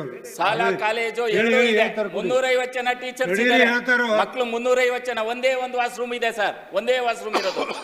ನೀವು ಬೇಕಾದ್ರೆ ಯಾರು ಕಳಿಸಿ ಲೆಟರ್ ಕೊಡ್ರಿ, ಮಾಡ್ತಾರೆ. ಉತ್ತರ ಹೇಳಿದ್ರು. ಮಾನ್ಯ ಅಧ್ಯಕ್ಷರೇ, ಅವ್ರು ಏನು ಸಜೆಷನ್ಸ್ ಕೊಟ್ಟಿದ್ದಾರೆ, ಅಲ್ಲಿ ಜಿಲ್ಲಾ ಪಂಚಾಯತಿ, ತಾಲೂಕ್ ಪಂಚಾಯತಿ ಇಲ್ಲ ಬೇರೆ ಬೇರೆ ಇದ್ರ ಡಿಪಾರ್ಟ್ಮೆಂಟ್ ಬರೋದ್ರಿಂದ ಅವ್ರ ಜೊತೆಗೆ ಮಾತುಕತೆ ಮಾಡಿಕೊಂಡು ಮಾಡೋಕ್ಕಾಗುತ್ತಾ ಅನುಕೂಲ ಒಂದು ಕಡೆಗೆ ನೋಡ್ತೀನಿ. ಶೌಚಾಲಯ ಒಂದೇ ಇದೆ ಅಂತ ಹೇಳಿ ಬೇಗ ಇಲ್ಲ, 1, 2, 3 ಎಷ್ಟು ಬೇಕೋ ಅದನ್ನ ಕಟ್ಸ್ಕೊಡ್ತಕ್ಕಂಥ ವ್ಯವಸ್ಥೆನ ಸರ್. ಹೋದ ವರ್ಷ ನಾನು ಇದೇ ಅಧಿವೇಶನದಲ್ಲಿ ಮಾದೇವಪುರದಲ್ಲಿ ಶಾಲೆಗಳಿಲ್ಲ, ಕಾಲೇಜೇ ಇಲ್ಲ, ಕೊಠಡಿಗಳಿಲ್ಲ ಅಂತ ನಾನು ಮನವಿ ಮಾಡಿಕೊಂಡೆ. ನೀವು ಮಾಡಿಕೊಡ್ತೀನಿ ಅಂತಂದ್ರಿ, ಇಲ್ಲಿವರೆಗೂ ಆಗಿಲ್ಲ. ಅದು ಈ ವರ್ಷ ಸ್ಟಾರ್ಟ್ ಆಗಿದೆ. ಹೈಸ್ಕೂಲಲ್ಲೇ PU ಕಾಲೇಜ್ ನಡೀತಾ ಇದೆ. ದಯಮಾಡಿ ನಾವು ಕೇಳೋದೇ ಒಂದೊಂದು ಪ್ರಶ್ನೆ ಸರ್, ಒಂದು ನಮಗೆ ಟೀಚರ್ಸ್ಗೆ ಆನ್ಸರ್ ಕೊಡೋಕ್ಕಾಗ್ತಾ ಇಲ್ಲ ಸರ್. ದಯಮಾಡಿ ಮಾಡಿಕೊಡಿ ಸರ್. ಮಾಡ್ಕೊಡ್ತೀನಿ, ರೂಮ್ಸ್ನು ಕೊಡ್ತೀನಿ. ವಿವೇಕಾನಂದ ನಮ್ಮನ್ನ ನೋಡೋಕೆ ಕಲೀರಿ, ಹೆಂಗೆ ಬೇಕಾದ ಎದ್ದು ಬಿಡೋದನ್ನ ನೋಡೋಕೆ ಕಲಿಬೇಕು. ನಾ ಹೇಳ್ದಾಗ ಮಾಡೋದು ಮಂಜೇಗೌಡ. ಆಗುತ್ತದೆ. ನನ್ನ ಚುಕ್ಕಿ ಗುರುತು ಎರಡನ್ನು ಮಾನ್ಯ ವೈದ್ಯಕೀಯ ಶಿಕ್ಷಣ ಸಚಿವರಲ್ಲಿ ಕೇಳಬಯಸ್ತೇನೆ. ಮಾನ್ಯ ಸಭಾಪತಿಗಳೇ, ಉತ್ತರವನ್ನು ಒದಗಿಸಲಾಗಿದೆ. ಮಾನ್ಯ ಸಭಾಪತಿಗಳೇ, ಮಾನ್ಯ ಸಚಿವರು ಉತ್ತರವನ್ನು ಕೊಟ್ಟಿದ್ದಾರೆ. ಉತ್ತರವನ್ನು ಕೊಟ್ಟಿದ್ದಾರೆ. ನಾನು ಕೇಳಿರ್ತಕ್ಕಂಥದ್ದು ಒಟ್ಟು ಇರತಕ್ಕಂಥ ಸರ್ಕಾರಿ ಮಂಜೂರಾದಂಥ ಹುದ್ದೆಗಳು ಖಾಲಿರತಕ್ಕಂಥದ್ದು ಅಲ್ಲಿ ಕೇಳಿದಾಗ 21,860 ಟೋಟಲಿ ಹುದ್ದೆ ಇದೆ. ತುಂಬಿರತಕ್ಕಂಥದ್ದು 9,413, ಖಾಲಿರತಕ್ಕಂಥದ್ದು 12,447, ಇನ್ನು 800 ಹುದ್ದೆಗಳನ್ನು ನೀವು ಎರವಲ ಮೇಲೆ ತೊಗೊಂಡಿದ್ದೀರಿ ಅಂತ ಹೇಳಿದ್ದೀರಿ ಸರ್ ತಾವು. ಇಲ್ಲಿ ಒಟ್ಟಿರ್ತಕ್ಕಂಥದ್ದು 27,444 ಪ್ಲಸ್ 11,000, ಒಟ್ಟು 27,444ರಲ್ಲಿ 11,000 ತೊಗೊಂಡಿದ್ದೀರಿ. ಇನ್ನು 16,000 ಚಿಲ್ಲರೆ ಖಾಲಿ ಬಾಕಿ ಇದೆ ಸರ್. ತಾವು ಇಲ್ಲಿ ಹೇಳ್ತಾ ಇದ್ದೀರಿ, ಇಲ್ಲಿ ನೂರಾರು ಕೋಟಿ ರೂಪಾಯಿಗಳ ಅನುದಾನ ಬರ್ತಾ ಇದೆ, ಖರ್ಚು ಮಾಡ್ತಾ ಇದ್ದೀವಿ, ಕೇಂದ್ರ ಸರ್ಕಾರ ಅನುದಾನ ಕೊಡ್ತಾ ಇದೆ, ಖರ್ಚು ಮಾಡ್ತೀವಿ ಅಂತ ಹೇಳಿದ್ದೀರಿ ಸರ್. ಅಲ್ಲ, ಸ್ಟೇಟ್ಮೆಂಟಲ್ಲಿ ಒಂದು ನಿಮಿಷ. ಕೇಂದ್ರ ಸರ್ಕಾರ ಯಾವುದೇ ಹಣ ಕೊಡ್ತಾ ಇಲ್ಲ ಇದು. ಅಲ್ಲ, ಅಂಕಿಅಂಶಗಳ ಪ್ರಕಾರ ಸಿಗುತ್ತೆ ಸರ್. ಈಗ ಈ ರಾಜ್ಯಕ್ಕೆ ಅತಿ ಮುಖ್ಯವಾದದ್ದು ಶಿಕ್ಷಣ ಮತ್ತು ವೈದ್ಯಕೀಯ, ಮೆಡಿಕಲ್. ಎಲ್ಲೆಲ್ಲಿ ಖಾಲಿ ತಗೊಂಡಾಗ ಈ 2 ಡಿಪಾರ್ಟ್ಮೆಂಟಲ್ಲಿ ಟೀಚರ್ಸಲ್ಲಿ, ಶಾಲೆ ಶಿಕ್ಷಕರಲ್ಲಿ 70,000, ನಿಮ್ಮಲ್ಲಿ ಆಲ್ಮೋಸ್ಟ್ ಅಲ್ಲಿ 27,000 ಖಾಲಿ ಇದೆ ಸರ್. ಅಲ್ಲಿ ಇಷ್ಟು ಹುದ್ದೆಗಳನ್ನ ತಾವು ಎರವಲ ಮೇಲೆ ತಗೊಳ್ತಕ್ಕಂಥದ್ದು ಆಲ್ಮೋಸ್ಟ್ ಅಲ್ಲಿ 2,000 ಚಿಲ್ಲರೆ ತೊಗೊಂಡಿದ್ದೀರಿ ಸರ್. ಬಾಕಿ ಹುದ್ದೆಗಳು ಖಾಲಿ ಇದೆ ಸರ್. ಖಾಲಿ ಇರ್ತಕ್ಕಂಥದ್ದನ್ನು ನೀವು ತಗೊಳ್ಬೇಕಾದ್ರೆ ಲಾಸ್ಟ್ ಸೆಷನ್ನಲ್ಲಿ ತಾವು ಇದನ್ನು ಭರ್ತಿ ಮಾಡ್ಕೊಳ್ತಿರ್ತಕ್ಕಂಥ ಮಾತನ್ನು ತಾವು ಆಶ್ವಾಸನೆ ಕೊಟ್ಟಿದ್ದೀರಿ ಸರ್. ಈಗ ತಾವು ಹೇಳ್ತಾ ಇದ್ದೀರಿ 28/10/2024 ನಡೆದ ಸಚಿವ ಸಂಪುಟ ಸಭೆಯಲ್ಲಿ ತೆಗೆದುಕೊಂಡ ನಿರ್ಣಯದಂತೆ ಅದನ್ನ ಏನು ಮಾತು ಕೊಟ್ಟಿದ್ದೀರಿ, ತಗೊಳ್ತೀನಿ ಅಂತ ಮಾತು ಕೊಟ್ಟಿದ್ದೀರಿ ಸರ್, ಅದನ್ನು ತಗೊಂಡಿಲ್ಲ ಸರ್. ಈಗಾದರೆ ಸರ್, ಈ ಇಲಾಖೆಯಲ್ಲಿ ನೀವು ಆರೋಗ್ಯವನ್ನು ಕೊಡತಕ್ಕಂಥದ್ದು ಹೇಗೆ ಸರ್? ಇವತ್ತು ನಾವೆಲ್ಲ ಕಡೆ ನೋಡ್ತಾ ಇದ್ದೀವಿ ಸರ್. ಈಗ ತಾವು ನಗರ ಪಾಲಿಕೆ, ಮಾನ್ಯ ಸಭಾಪತಿಗಳೇ, ನಗರ ಪಾಲಿಕೆನಲ್ಲೂ ಕೂಡ ಇವತ್ತು ಆಸ್ಪತ್ರೆಗಳನ್ನ ಮಾಡಿದ್ದಾರೆ, ಸರ್ಕಾರಿ ಕಾಲೇಜುಗಳಿವೆ, ವೈದ್ಯಕೀಯ ಕಾಲೇಜುಗಳಿವೆ. ಒಟ್ಟು ಇವತ್ತು ಈ ವೈದ್ಯಕ ಪ್ರಕಾರ 22 ಮೆಡಿಕಲ್ ಕಾಲೇಜ್ ಇದೆ, ಅದಕ್ಕೆ ಹೊಂದ್ಕೊಂಡಂತೆ 11 ಮಲ್ಟಿ ಸ್ಪೆಷಾಲಿಟಿ ಆಸ್ಪತ್ರೆ ಇದೆ. ಮಾನ್ಯ ಸಭಾಪತಿಗಳೇ, ಇಲ್ಲಿ ಇರ್ತಕ್ಕಂಥ ಹುದ್ದೆಗಳು ಭಾಳ ಖಾಲಿ ಇದೆ, ಖಾಲಿ ಹುದ್ದೆಗಳು ಬಾಕಿ ಇದೆ. ಇದು ಆರೋಗ್ಯ ಕೊಡೋದಕ್ಕೆ ಹೇಗೆ ಸಾಧ್ಯ? ಅಬೌಟ್ 60%. ಮಾನ್ಯ ಸಭಾಪತಿಗಳೇ, ಮಾನ್ಯ ಸದಸ್ಯರು ಕೇಳಿರ್ತಕ್ಕಂಥ ಪ್ರಶ್ನೆಗೆ ಭಾಳ ಸ್ಪಷ್ಟವಾಗಿರ್ತಕ್ಕಂಥ ಉತ್ತರವನ್ನು ಕೊಟ್ಟಿದ್ದೀವಿ ಮಾನ್ಯ ಸಭಾಪತಿಗಳೇ. ಮಾನ್ಯ ಸದಸ್ಯರ ಕಳಕಳಿಯನ್ನು ನಾನು ಅರ್ಥ ಮಾಡ್ಕೊಳ್ತಾ ಇದ್ದೀನಿ. ನಮ್ಮ ಇಲಾಖೆಯಲ್ಲಿ ಮೆಡಿಕಲ್ ಕಾಲೇಜ್ಗಳಲ್ಲಿ 21,860 ಪೋಸ್ಟ್ಗಳು ಸ್ಯಾಂಕ್ಷನ್ ಆಗಿದೆ. ಇದರಲ್ಲಿ 9,413 ಪೋಸ್ಟ್ಗಳನ್ನು ಫಿಲಪ್ ಮಾಡಿದ್ದೀವಿ ಮತ್ತು ಇನ್ನೂ 12,447 ಖಾಲಿ ಇವೆ ಅಂತಕ್ಕಂಥದ್ದು. ಅದರಲ್ಲಿ ಟೀಚಿಂಗು, ನಾನ್ ಟೀಚಿಂಗು ಎಲ್ಲ ಬರ್ತದೆ. ಹಾಗಾಗಿ ಖಾಲಿ ಹುದ್ದೆಗಳನ್ನು ಭರ್ತಿ ಮಾಡ್ಕೊಳ್ಬೇಕು ಅಂತ ಈಗಾಗಲೇ ನಾವು ಅನೇಕ ಎಲ್ಲೆಲ್ಲಿ ಸಾಧ್ಯ ಇತ್ತು ಮಾಡಿದ್ದೀವಿ. ಚಿತ್ರದುರ್ಗದಲ್ಲಿ ಮಾಡಿದ್ದೀವಿ, ಯಾದಗಿರಿಯಲ್ಲಿ ಮಾಡಿದ್ದೀವಿ. ಆದರೆ ಸಂಪುಟ ಸಭೆಯಲ್ಲಿ ಒಂದು ಇಂಟರ್ನಲ್ ರಿಸರ್ವೇಷನ್ ಆಗೋವರೆಗೆ ನಾವು ಪರ್ಮನೆಂಟ್ ಪೋಸ್ಟನ್ನು ಫಿಲಪ್ ಮಾಡಬಾರ್ದು ಅಂತಕ್ಕಂಥ ನಿರ್ಬಂಧ ಇರೋದ್ರಿಂದ ನಾವು ವೇಟ್ ಮಾಡ್ತಾ ಇದ್ದೀವಿ ಮಾನ್ಯ ಸಭಾಪತಿಗಳೇ. ಅದು ಇತ್ಯರ್ಥ ಆದಮೇಲೆ ಖಂಡಿತವಾಗಿ ನಾವು ಎಲ್ಲ ಪೋಸ್ಟ್ಗಳನ್ನು ಫಿಲಪ್ ಮಾಡೋದಕ್ಕೆ ಈಗಾಗಲೇ ಕ್ರಮವನ್ನು ಕೈಗೊಳ್ತಾ ಇದ್ದೀವಿ. ಅಲ್ಲಿವರೆಗೆ ನಾವು ಏನು ಮಾಡಿದ್ದೀವಿ ಅಂದರೆ ಅವರಿಗೆ ಕಾಂಟ್ರಾಕ್ಚುಯಲ್ ತೊಗೊಳ್ಳಿಕ್ಕೆ ನಾವು ಪರ್ಮಿಷನ್ ಕೊಟ್ಟಿದ್ದೀವಿ. ಎಲ್ಲ ಒಂದು ಮೆಡಿಕಲ್ ಕಾಲೇಜ್ಗಳ ಡೈರೆಕ್ಟ್ರಿಗೆ ನಿರ್ದೇಶನವನ್ನು ಕೊಟ್ಟಿದ್ದೀವಿ. ಏನಂದರೆ ನೀವು ಕಾಂಟ್ರಾಕ್ಚುಯಲ್ಲಿ ತೊಗೋಬೋದು ಅಂತಕ್ಕಂಥದ್ದು ಭಾಳ ಸ್ಪಷ್ಟವಾಗಿ ನಾವು ಅವರಿಗೆ ನಿರ್ದೇಶನವನ್ನು ಕೊಟ್ಟಿದ್ದೀವಿ ಮಾನ್ಯ ಸಭಾಪತಿಗಳೇ. ಇಲ್ಲಿ ಇರ್ತಕ್ಕಂಥ ವಿಚಾರ ಖಾಲಿ ಇದೆ ಅಂತ ತಾವು ಒಪ್ಕೋತಾ ಇದ್ದೀರಿ. ಲಾಸ್ಟ್ ಸೆಷನ್ನಲ್ಲಿ ಮಾನ್ಯ ಸಭಾಪತಿಗಳೇ, ಮಾನ್ಯ ಸಚಿವರು ಸದನಕ್ಕೆ ಉತ್ತರ ಕೊಟ್ಟಿದ್ದೀರಿ, ನಾವು ತಗೊಳ್ತೀವಿ ಅಂತೇಳಿ. 1 ವರ್ಷ ಆಗಿದೆ ಮಾನ್ಯ ಸಚಿವರು. ಇವತ್ತು ನಿಮ್ಮ ಖಾತೆ ವೈದ್ಯಕೀಯ ಶಿಕ್ಷಣ ಮತ್ತು ಆರೋಗ್ಯ ಮತ್ತು ಕುಟುಂಬ ಕಲ್ಯಾಣ, ಈ 2 ಇಲಾಖೆಗಳು ತಮಿಳುನಾಡು ಮತ್ತು ಆಂಧ್ರದಲ್ಲಿ ಈ 2 ಇಲಾಖೆಗಳನ್ನ ಒಗ್ಗೂಡಿಸಿ ಅಲ್ಲಿರ್ತಕ್ಕಂಥ ತಂತ್ರಜ್ಞಾನವನ್ನು ಉಪಯೋಗಿಸ್ಕೊಂಡು, ಅಲ್ಲಿರ್ತಕ್ಕಂಥ ಡಾಕ್ಟರ್ನ ಉಪಯೋಗಿಸ್ಕೊಂಡು ಇವತ್ತು ಸಾರ್ವಜನಿಕರಿಗೆ ಆರೋಗ್ಯ ಸೇವೆಯನ್ನು ಕಲ್ಪಿಸ್ತಾ ಇದೆ 2 ರಾಜ್ಯಗಳಲ್ಲಿ. ಬಟ್ ಎರಡು ಮಂತ್ರಿಗಳು ಮಾಡಬೇಡ್ದು ಅಂತ ನಾನು ಹೇಳ್ತಾ ಇಲ್ಲ. ಇವತ್ತು ಒಬ್ಬೊಬ್ಬರು ಸಚಿವರು 3 ಖಾತೆನ ಮಾಡ್ತಿದ್ದಾರೆ ನನ್ನ ಸಭಾಪತಿಗಳೇ. ನನ್ನ ಕಳಕಳಿ ಏನಂತಂದರೆ, ಇವತ್ತು ಆರೋಗ್ಯ ಮತ್ತು ಕುಟುಂಬ ಕಲ್ಯಾಣ ಇಲಾಖೆಯಲ್ಲಿ 120 ತಜ್ಞರು ಮತ್ತು ಸಾಮಾನ್ಯ ಕರ್ತವ್ಯಾಧಿಕಾರಿ 100 ಅಧಿಕಾರಿಗಳನ್ನು ಮಾನ್ಯ ಆರೋಗ್ಯ ಸಚಿವರು ಇಷ್ಟು ಖಾಲಿ ಇರೋದನ್ನು ಒಪ್ಕೊಂಡು ಬಡವರ ಚಿಕಿತ್ಸೆ ಕೊಡಲಿಕ್ಕೆ ಹೇಗೆ ಸಾಧ್ಯ ಅಂತಕ್ಕಂಥದ್ದು ನಾನು ಕೇಳಿ ಬಯಸ್ತೇನೆ. ಒಂದು, ಮಾನ್ಯ ಸಭಾಪತಿಗಳೇ, ಇದರಿಂದ ಯಾವುದೇ ಚಿಕಿತ್ಸಾ ವ್ಯವಸ್ಥೆಯಲ್ಲಿ ತೊಂದರೆ ಆಗಿಲ್ಲ. ಇಲ್ಲಿ ಮೋಸ್ಟ್ ಆಫ್ ದ ಪೋಸ್ಟ್ ಏನಿದೆ ಇದು ನಾನ್ ಟೀಚಿಂಗ್ ಪೋಸ್ಟ್ ಇದೆ, ಅಂದರೆ ಡಾಕ್ಟರ್ಸ್ ಅಲ್ಲದೆ ಇರ್ತಕ್ಕಂಥ ಹುದ್ದೆಗಳಿವೆ. ಹಾಗಾಗಿ ನಮ್ಮ ಈ ಎಲ್ಲ ಮೆಡಿಕಲ್ ಕಾಲೇಜ್ಗಳಲ್ಲಿ ಎಲ್ಲೂ ಕೂಡ ಚಿಕಿತ್ಸೆ ಕೊಡೋದ್ರಲ್ಲಿ ಯಾವುದೇ ತೊಂದರೆ ಇಲ್ಲ. ಇದು ಭಾಳಷ್ಟು ಗ್ರೂಪ್ ಡಿ ಇದೆ, ಗ್ರೂಪ್ ಸಿ ಇದೆ, ಬೇರೆ ಬೇರೆ ಪೋಸ್ಟ್ಗಳಿದೆ. ಅದು ಸಾಕಷ್ಟು ಪೋಸ್ಟ್ಗಳು ನಾವು ಈಗಾಗಲೇ ಗುತ್ತಿಗೆ ಆಧಾರದ ಮೇಲೆ, ಹೊರ ಗುತ್ತಿಗೆ ಆಧಾರದ ಮೇಲೆ ತೊಗೊಂಡಿದ್ದೀವಿ. ಎಲ್ಲಿಯೂ ಕೂಡ ನಮಗೆ ಆ ಮೆಡಿಕಲ್ ಎಜುಕೇಷನಲ್ಲಿ ಮಕ್ಕಳಿಗೆ ಪಾಠ ಹೇಳೋದ್ರಲ್ಲಾಗಲಿ ಅಥವಾ ಆಸ್ಪತ್ರೆಗೆ ಬರ್ತಕ್ಕಂಥ ರೋಗಿಗಳಿಗೆ ಚಿಕಿತ್ಸೆ ಕೊಡೋದ್ರಾಗಲಿ ಅದರಲ್ಲಿ ಯಾವುದೂ ಅಂಥ ಏನು ವ್ಯತ್ಯಾಸ ಕಂಡು ಬಂದಿಲ್ಲ ಮಾನ್ಯ ಅಧ್ಯಕ್ಷರೇ. ಆದರೆ ಮಾನ್ಯ ಸದಸ್ಯರು ಕಳಕಳಿ ಹೇಳಿರ್ತಕ್ಕಂಥದ್ದು ನಿಜ. ನಾವು ಕಳೆದ ಅಧಿವೇಶನದಲ್ಲೇ ನಾವು ಹೇಳಿದ್ವಿ ಭರ್ತಿ ಮಾಡ್ಕೊಳ್ತೀವಿ ಅಂತೇಳಿ. ಆದರೆ ಈಗ ಅದೊಂದು ನಿರ್ಬಂಧ ಇರೋದು ಮಾನ್ಯ ಸದಸ್ಯರಿಗೆ ಕೇಳಿಸ್ಕೊಳ್ಳಿಲ್ಲ ಅನ್ಕೊಳ್ತೀನಿ. ಯಾಕಂದರೆ ಈಗ ಒಂದು ರಾಜ್ಯದಲ್ಲಿ ಒಂದು ಈಗ ಆ ಒಳ ಮೀಸಲಾತಿ ಬಗ್ಗೆ ನಿರ್ಣಯ ಆಗೋವರೆಗೆ ಯಾವುದೂ ಪೋಸ್ಟು ರಿಕ್ರೂಟ್ಮೆಂಟ್ ಮಾಡಬಾರ್ದು ಅಂತ ನಿರ್ಬಂಧ ಇರೋದ್ರಿಂದ ವೇಟ್ ಮಾಡ್ತಾ ಇದ್ದೀವಿ. ಅದಾದ ತಕ್ಷಣ ಖಂಡಿತವಾಗಿ ಮಾಡೋಕ್ಕೆ ನಾವೆಲ್ಲ ಕ್ರಮನ ಕೈಗೊಳ್ತೀವಿ. ಸಭಾಪತಿಗಳೇ, ಪ್ರಶ್ನೆ ಸಂಖ್ಯೆ 76 ಮಾನ್ಯ ಶಾಲಾ ಮತ್ತು ಶಾಲಾ ಶಿಕ್ಷಣ ಮತ್ತು ಸಾಕ್ಷರತಾ ಸಚಿವರಲ್ಲಿ ಕೇಳಬಯಸುತ್ತೇನೆ. ಮಾನ್ಯ ಅಧ್ಯಕ್ಷರೇ, ಉತ್ತರವನ್ನು ಒದಗಿಸಲಾಗಿದೆ. ಮಾನ್ಯ ಸಭಾಪತಿಗಳೇ, ಮಾನ್ಯ ಸಚಿವರು ಉತ್ತರವನ್ನು ಕೊಟ್ಟಿದ್ದಾರೆ. ನಾನು ಕೇಳಿರೋ ಪ್ರಶ್ನೆ, ಈ ಶಾಲೆಗಳಲ್ಲಿ ಮೊಟ್ಟೆ ವಿತರಣೆ ಏನು ಸರ್ಕಾರ ಮಾಡ್ತಾ ಇದೆ, ಅದಕ್ಕೆ ಮಾನ್ಯ ಅಜಿತ್ ಪ್ರೇಮ್ಜಿ ಫೌಂಡೇಶನ್ ತುಂಬ ಸಹಾಯವನ್ನು ಮಾಡಿದೆ. 1500 ಕೋಟಿ ರೂಪಾಯಿವರೆಗೆ ಅನುದಾನಿತವಲ್ಲದ ಮತ್ತು ಸರ್ಕಾರಿ ಶಾಲೆಗಳಿಗೆ ಕೊಡ್ತಾ ಇದೆ. ಅದರಲ್ಲಿ ಮೊಟ್ಟೆಯನ್ನು ಕೆಲವು ವಿದ್ಯಾರ್ಥಿಗಳು ತಗೊಳ್ಳೋದಿಲ್ಲ ಮತ್ತು ಇನ್ನು ಕೆಲವು ವಿದ್ಯಾರ್ಥಿಗಳು ಶನಿವಾರ ಮತ್ತು ಸೋಮವಾರ ತೆಗೆದುಕೊಳ್ಳೋದಿಲ್ಲ.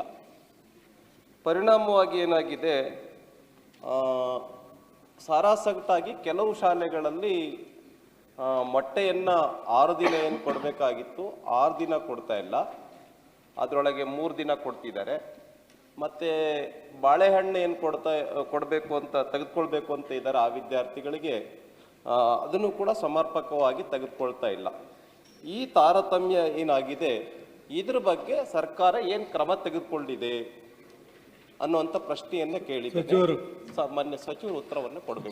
ಮಾನ್ಯ ಅಧ್ಯಕ್ಷರೇ, ಅವ್ರು ಕೇಳಿರ್ತಕ್ಕಂಥ ಪ್ರಶ್ನೆ 762 ಶಾಲೆಗೆ ಭೇಟಿ ಅಲ್ಲ, ಅದು 9000 ಶಾಲೆಗಳಿಗೆ ಭೇಟಿ ನೀಡಿ ರಿಪೋರ್ಟನ್ನು ಅಜೀಂ ಪ್ರೇಮ್ಜಿ ಫೌಂಡೇಶನ್ ಅವರು ಜಾಸ್ತಿ ದುಡ್ಡು ಕೊಟ್ಟಿರೋದು ನಮ್ಗಿಂತನೂ. ಯಾಕೆಂದರೆ ನಾವು 2 ದಿವಸ ಕೊಡ್ತೀವಿ, ಅವ್ರು 4 ದಿವಸ ಕೊಡ್ತಾರೆ. ಮೊಟ್ಟೆನ 1500 ಕೋಟಿ ಕೊಟ್ಟಿರೋದ್ರಿಂದ ಅವ್ರ ಕಡೆಯಿಂದನೇ ರಿಪೋರ್ಟ್ ಎಲ್ಲ ತರಿಸ್ಕೊಂಡಾಗ ಇದು ಏನು ಕೆಲವು ಕಡೆಗೆ 6 ದಿವಸನೂ ಮೊಟ್ಟೆ ಕೊಡಲ್ಲ ಅಂತ ಹೇಳಿದರೆ ಏನಾಗ್ತದೆ, ಅವರವ್ರು ಆಯ್ಕೆ ಮಾಡ್ತಾರೆ. ಈಗ ಶ್ರಾವಣ ಮಾಸದಲ್ಲಿ ಕೆಲವರು ಮೊಟ್ಟೆ ಸೇವನೆ ಮಾಡೋದಿಲ್ಲ, ಬರೀ ಬಾಳೆಹಣ್ಣು ಬೇಕು ಅಂತ ಹೇಳಿ.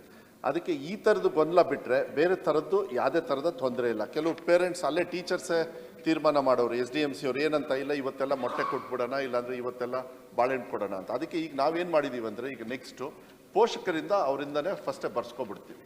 ಬರ್ಸ್ಕೊಂಡಾಗ ಯಾವುದೇ ಥರದ ತೊಂದರೆ ಆಗೋದಿಲ್ಲ. ಇಲ್ಲಾಂದ್ರೆ ನಮ್ಮ ಮಕ್ಕಳಿಗೆ ಮೊಟ್ಟೆ ತಿನ್ನಿಸ್ಬಿಟ್ರು, ಇಲ್ಲ ಬೇರೆ ಬೇರೆ ರೀತಿಯಲ್ಲೂ ಕೂಡ ಒಂದು ಉದಾಹರಣೆನೂ ಕೂಡ ಬಂತು. ಇಲ್ಲ ಈ ದೇವಸ್ಥಾನನೂ ಇಲ್ಲ, ಏನೂ ತೊಂದರೆ ಇಲ್ಲ. ಮಂಡ್ಯ ಭಾಗದಲ್ಲಿ ಅವ್ರೇನಂತ ಮಾಡಿದ್ರು, ನೀವು ಮೊಟ್ಟೆ ಕೊಡೋದಾದರೆ ನಾವು ಶಾಲೆಗೆ ಮಕ್ಕಳನ್ನೇ ಕಳಿಸೋದಿಲ್ಲ, ನಾವು TC ತೊಗೊಂಡು ಹೋಗ್ತೀವಿ ಅಂತ.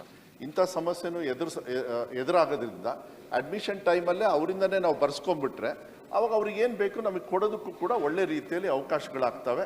ಆದರೆ ಯಾವುದೇ ಥರದ mismanagement as far as funds are concern ಅದು ಯಾವುದೇ ಕಾರಣಕ್ಕೂ ಆಗಲಿಕ್ಕೆ ನಾವು ಬಿಟ್ಟಿಲ್ಲ. ಈ ಥರ ಕಂಪ್ಲೇಂಟ್ ಬಿಟ್ಟರೆ ಇನ್ನೇನಿಲ್ಲ. ಪೋಷಕರ ಪರ್ಮಿಷನ್ ತೊಗೊಂಡು ಮಾಡೋದು ಅದು ಒಳ್ಳೆಯದು ಅನಿಸುತ್ತೆ. ಯಾಕೆಂದರೆ ಮಕ್ಕಳು ಅಂಡರ್ ಏಜ್ ಇರೋದ್ರಿಂದ ಅವ್ರ ಪೋಷಕರ ಕೈಯಲ್ಲಿ ಪರ್ಮಿಷನ್ ತೊಗೊಂಡು ಅವ್ರು ಏನು ಸೇವನೆ ಮಾಡೋದಕ್ಕೆ ಅವ್ರಿಗೆ ಆಕ್ಷೇಪ ಇಲ್ಲ ಅಂದರೆ ಅದು ಒಳ್ಳೆಯದು ಕೂಡ, ಮತ್ತು ನಿರ್ವಹಣೆ ಮಾಡೋದಕ್ಕೂ ಕೂಡ ನಮಗೆ ಅನುಕೂಲ ಆಗುತ್ತೆ. ಮಾನ್ಯ ಸಭಾಧ್ಯಕ್ಷ, ಸಭಾಪತಿಗಳೇ, ಸಚಿವರು ಉತ್ತರ ಏನು ಕೊಟ್ಟಿದ್ದಾರೆ, ಉತ್ತರವನ್ನು ಕೊಟ್ಟಿದ್ದಾರೆ. APF ಅಜಿತ್ ಪ್ರೇಮ್ಜಿ ಫೌಂಡೇಶನ್ ಏನು ಮಾಡಿದೆ, ನನ್ನ ಪ್ರಕಾರ 762 ಶಾಲೆಗಳಿಗೆ ಭೇಟಿ ನೀಡಿದೆ. ಅದರಲ್ಲಿ 568 ಶಾಲೆಗಳಲ್ಲಿ ಮೊಟ್ಟೆಯನ್ನು ಸಮರ್ಪಕವಾಗಿ ನೀಡದೇ ಇರುವ ಬಗ್ಗೆ ವರದಿಯನ್ನು ಸಲ್ಲಿಸಿದ್ದಾರೆ. 700 ಇರ್ಬೋದು, ನೀವು 9000 ಸಂಖ್ಯೆ ಅಂತ ಹೇಳ್ತಾ ಇದ್ದೀರಾ. 9000 ಉತ್ತರ ಕೊಟ್ಟಿದೆ ನೋಡಿ, ಆ ಕಡೆ ನೀವು ಉತ್ತರ ಕೊಟ್ಟಿದ್ರಿ 9000 ಸಂಖ್ಯೆ ಅಂತ ನೀವು ಹೇಳಿದ್ದೀರಾ. ಇಲ್ಲಿ ಅಜಿತ್ ಪ್ರೇಮ್ಜಿ ಫೌಂಡೇಶನ್ ವರದಿಯಲ್ಲಿ 762 ಶಾಲೆಗಳ ಪೈಕಿ 568 ಶಾಲೆಗಳಿಗೆ ಭೇಟಿ ಮಾಡಿ ವರದಿಯನ್ನು ಕೊಟ್ಟಿದ್ದಾರೆ. ಆ ವರದಿಯನ್ನು ಸಬ್ಮಿಟ್ ಮಾಡಿದಂಥ ಸಂದರ್ಭದಲ್ಲಿ ಏನಾಗಿದೆ ಅಂತಂದರೆ, ಸರಿಯಾಗಿ ವಿತರಣೆಯನ್ನು ಮಾಡ್ತಾ ಇಲ್ಲ ಅನ್ನುವಂಥ ರಿಪೋರ್ಟ್ ಅಜಿತ್ ಪ್ರೇಮ್ಜಿ ಫೌಂಡೇಶನ್ ಹೇಳಿದೆ. ವೇರ್ 1500 crores ಆಫ್ ರುಪೀಸ್ ಸರ್ಕಾರಕ್ಕೆ ಬಹಳ ದಾನಿಗಳು, ಶಿಕ್ಷಣ ಪ್ರೇಮಿಗಳು ಆಗಿರ್ತಕ್ಕಂಥ ಅಜಿತ್ ಪ್ರೇಮ್ಜಿ ಅವರಿಗೆ ನಾವೆಲ್ಲರೂ ಕೂಡ ಅಭಿನಂದಿಸಬೇಕು. ಕಳೆದ 30 ವರ್ಷದಿಂದ ಕೊಡ್ತಾ ಇದ್ದಾರೆ. ಅಂಥ ಒಂದು ಫೌಂಡೇಶನ್ ಈ ರೀತಿ ರಿಪೋರ್ಟನ್ನು ಕೊಟ್ಟಿರುವಾಗ ಇದನ್ನು ನಾವು ಸ್ವಲ್ಪ ಒಪ್ಕೋಬೇಕಾಗುತ್ತೆ ಅನ್ನುವಂಥದ್ದು ಅಷ್ಟೇ ನನ್ನ ಕಾಳಜಿ. ನಾನು ಏನೋ ಮಿಸ್ಮ್ಯಾನೇಜ್ಮೆಂಟ್ ಆಗಿದೆ ಅಂತ ನಾನು ಹೇಳ್ತಾ ಇಲ್ಲ. ಅಜಿತ್ ಪ್ರೇಮ್ಜಿ ಫೌಂಡೇಶನ್ನೇ ಹಿಂಗೆ ಹೇಳ್ತಾ ಇದೆ. ಬಹಳ ಕಾಳಜಿಯಿಂದ ಹೋಗಿ ಸರ್ವೆ ಮಾಡಿದ್ದಾರೆ. ಅದಕ್ಕೆ ಈ ಕ್ಲಸ್ಟರ್ ಲೆವೆಲ್ನಲ್ಲಿರ್ತಕ್ಕಂಥ ಶಾಲೆಗಳು, ತಾಲೂಕು ಮಟ್ಟದಲ್ಲಿರ್ತಕ್ಕಂಥ ಶಾಲೆಗಳು, ಜಿಲ್ಲಾ ಮಟ್ಟದಲ್ಲಿರ್ತಕ್ಕಂಥ ಶಾಲೆಗಳಿಗೆ ಈಗ ಮೊಟ್ಟೆ ಬೇಡ ಅಂತ ಹೇಳಿದರೆ ಬಾಳೆಹಣ್ಣು ಕೊಡಿ ಅಂತ ಯಾರು ತಗೊಳ್ತಾ ಇದ್ದಾರೆ ಬಾಳೆಹಣ್ಣು? ಹಂಗಾದ್ರೆ ರೇಟ್ ಎಷ್ಟು? ಫಾರ್ ಎಕ್ಸಾಂಪಲ್ 2 ರೂಪಾಯಿ ಬಾಳೆಹಣ್ಣಿನ ರೇಟ್ ಇರ್ಬೋದು, 7 ರೂಪಾಯಿ ಮೊಟ್ಟೆ ರೇಟ್ ಇದೆ. ಆದರೆ ದೊಡ್ಡ ಮಟ್ಟದಲ್ಲಿ ನಾವು ಖರೀದಿ ಮಾಡೋದ್ರಿಂದ ಇನ್ನೂ ರೇಟ್ ಕಡಿಮೆ ಆಗುತ್ತೆ. ಆ ಹಣ ಎಲ್ಲೋಗುತ್ತೆ? ಇದು ಪ್ರಶ್ನೆಯನ್ನು ನಾನು ಕೇಳಿದ್ದೇನೆ. ಯಾರು ತಪ್ಪು ಮಾಡಿದ್ದಾರೆ ಆ ಅಧಿಕಾರಿಗಳ ಬಗ್ಗೆ ಏನು ಕ್ರಮ ತೆಗೆದುಕೊಂಡಿದ್ದೀರಾ? ಅದು ಅಧಿಕಾರಿಗಳು, ಯಾವ ಅಧಿಕಾರಿಗಳು ತಪ್ಪು ಮಾಡಿದ್ದಾರೆ ಅವ್ರ ಬಗ್ಗೆ ಏನು ಕ್ರಮ ತೆಗೆದುಕೊಂಡಿದ್ರೆ ಹೇಳಿ, ಮತ್ತು ಎಷ್ಟು ಹಣ ಉಳಿತಾಯ ಆಗತ್ತೆ ಇದರಿಂದ, ಅದರ ಲೆಕ್ಕವನ್ನ ಕೊಡಿ. ಸಭಾಧ್ಯಕ್ಷ, ಇದು ಸಂಪೂರ್ಣವಾಗಿ SDMC ಅವರಿಗೆ ದುಡ್ಡು ಹೋಗೋದ್ರಿಂದ ಅವರೇ ನಿರ್ವಹಣೆ ಮಾಡ್ತಾರೆ. ಯಾವುದೇ ಅಧಿಕಾರಿಗಳು ಹೋಗಿ ಮೊಟ್ಟೆ ಕೊಡ್ತಕ್ಕಂಥ ಪದ್ಧತಿ ಯಾವುದೂ ಇಲ್ಲ. ಅವ್ರು ಏನಂತ ರಿಪೋರ್ಟ್ ಕೊಟ್ಟಿದ್ದಾರೆ ಅಂದರೆ, ಕೆಲವು ಕಡೆಗೆ ಮೊಟ್ಟೆ ಕೊಡ್ತಾರೆ, ಕೆಲವು ಕಡೆಗೆ ಬಾಳೆಹಣ್ಣು ಕೊಡ್ತಾರೆ, ಅವ್ರವ್ರದ್ದೇ ಆಗಿರ್ತಕ್ಕಂಥ ಚಿಂತನೆ ಮಾಡ್ಕೊಂಡಿದ್ದಾರೆ. ಆ ರಿಪೋರ್ಟ್ ಮೇಲೆನೆ ಇವಾಗ ನಾವು ಒಂದು ಸ್ಟ್ಯಾಂಡರ್ಡ್ ಅವ್ರಿಗೆ ದುಡ್ಡು ಎಲ್ಲಿ ಉಳಿತದೆ ಅಂತ ಕೇಳ್ತಾ, ಅದು ಕೇಳ್ಬಿಡಿ. ದುಡ್ಡು ಈಗ ತತ್ತಿಗೆ 7 ರೂಪಾಯಿ, ಬಾಳೆಹಣ್ಣಿಗೆ 2 ರೂಪಾಯಿ. ಅಲ್ಲಲ್ಲ, ಕೇಳಿ ಅವ್ರು ಹೇಳೋದು. ಆ ದುಡ್ಡು ಎಲ್ಲಿ ಉಳಿತದೆ ಅಂತ ಕೇಳ್ತಾರೆ, ಅದನ್ನು ಹೇಳ್ಬಿಡಿ. ಎಲ್ಲೂ ಉಳಿಯೋದಿಲ್ಲ. ಏನಾದ್ರು ಉಳಿದ್ರೇನೋ ಅದು SDMC ಅವರ ಅಕೌಂಟಲ್ಲೇ ಇರ್ತದೆ. ಆದರೆ 2 ರೂಪಾಯಿ ಬಾಳೆಹಣ್ಣು ಸಿಗೋದಿಲ್ಲ. ಅದನ್ನ ಅಷ್ಟೊಂದು ಹೋಲಿಕೆ ಅಲ್ಲ. ಬಾಳೆಹಣ್ಣು ಮೊಟ್ಟೆ ಏನಿದ್ರು ಕೂಡ ಹೆಚ್ಚು ಕಮ್ಮಿ ಒಂದು 50 ಪೈಸಾ ಹೆಚ್ಚು ಕಮ್ಮಿ ಆಗ್ತದೆ. ಅದು SDMC ಅವರೇ. ಸಚಿವರೇ ತಮಗೆ ಮಾಹಿತಿ ಎಷ್ಟು ಮೊಟ್ಟೆ ರೇಟು 7 ರೂಪಾಯಿಗಿಂತ ಇನ್ನೂ ಕಡಿಮೆ ಸಿಗ್ಬೋದೇನೋ. 7 ರೂಪಾಯಿ ಅಂತ ಇಟ್ಕೊಳ್ಳಿ. 7 ರೂಪಾಯಿ ಅಥವಾ 6 ರೂಪಾಯಿ 5 ರೂಪಾಯಿ ಬಾಳೆಹಣ್ಣಿನ ರೇಟ್ ಇದೆ ಅಂತ ನಾನು ಒಪ್ಪಲ್ಲ, ಯಾರು ಒಪ್ಪಲ್ಲ. 5 ರೂಪಾಯಿ ಅದು ದುಡ್ಡು ಎಷ್ಟೇ ಉಳಿಲಿ, ಆ ದುಡ್ಡು ಎಲ್ಲಿರ್ತದೆ ಅಂತ ಹೇಳ್ಬಿಡಿ. ಇಲ್ಲ, ಡಿಫ್ರೆನ್ಸ್ ಅಮೌಂಟ್ ಏನಾದ್ರು ಇದ್ರೇನು ಅದು SDMC ಅಲ್ಲೇ ಇರ್ತದೆ. ಮಾನ್ಯ ಅಧ್ಯಕ್ಷರೇ,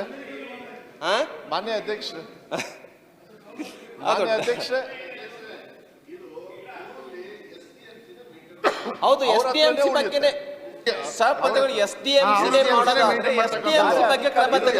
ಪ್ರಾಬ್ಲಮ್ ಏನಿದೆ ಮಾನ್ಯ ಅಧ್ಯಕ್ಷರೇ? SDMC ಬಗ್ಗೆ ಕ್ರಮ ತೆಗೆದುಕೊಳ್ಳೋರು ಯಾರು? ಒಂದ್ ನಿಮಿಷ. 5 ರೂಪಾಯಿ ಇರ್ತದೆ ಮೊಟ್ಟೆ ಒಂದ್ ದಿವಸ, ಇನ್ನೊಂದು ದಿವಸ 6 ರೂಪಾಯಿ ಆಗುತ್ತೆ, 7 ರೂಪಾಯಿ ಆಗುತ್ತೆ. ಫ್ಲಕ್ಚುಯೇಷನ್ ಇರ್ತದೆ. ಬಾಳೆಹಣ್ಣು ಇರ್ಬೋದು, ಚಿಕ್ಕಿ ಇರ್ಬೋದು, ಮೊಟ್ಟೆ ಇರ್ಬೋದು, ಎಲ್ಲವೂ ಕೂಡ. ಅದಕ್ಕೆ ಮೇಂಟೆನೆನ್ಸ್ ಇವ್ರು ಏನು ಮಾಡಿದ್ದಾರೆ ಅಂದರೆ, ಅಲ್ಲಿ ಸ್ಥಳೀಯವಾಗಿ ಏನು ಮಾಡಬೇಕು, ಯಾವ್ದು ಕೊಡಬೇಕು ಅಂತ ಹೇಳಿ SDMC ಅವ್ರಿಗೇನೆ ಪವರ್ಸ್ ಕೊಟ್ಬಿಟ್ಟಿದ್ದಾರೆ. ಮಾನ್ಯ ಅಧ್ಯಕ್ಷರೇ, ಅದನ್ನು ಮಾನಿಟರ್ ಮಾಡ್ತಕ್ಕಂಥದ್ದು